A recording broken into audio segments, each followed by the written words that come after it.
Doctor. Nurse. పేషెంట్‌కి injection చేయడానికి నరం దొరకడం లేదు. ఇతని భార్యని తీసుకురండి. నర్స్. ఆవిడెందుకు డాక్టర్? డాక్టర్.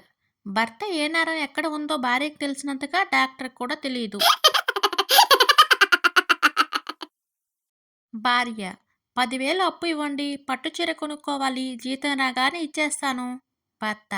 నువ్వు ఉద్యోగం చేయడం లేదు కదా! మరి జీతం ఎక్కడి నుంచి వస్తుంది? భార్య. ఒకటో తేదీన మీ జీతం రానివ్వండి. మీకే అర్థమవుతుంది.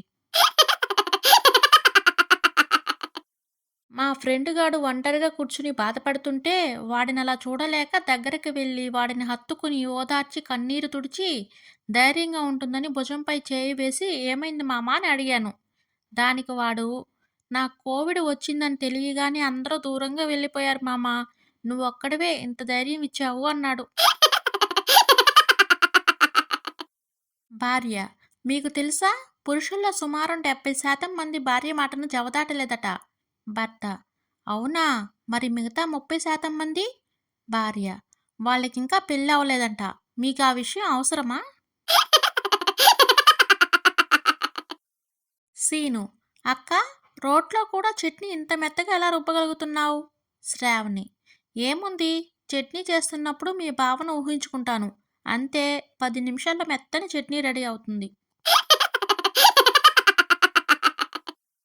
టీచర్. అమ్మా రాధా, ప్రపంచంలో ఎన్ని దేశాలు ఉన్నాయో చెప్పు. రాధా. భారతదేశం ఒకటే ఉంది సార్. మిగతావన్నీ విదేశాలే.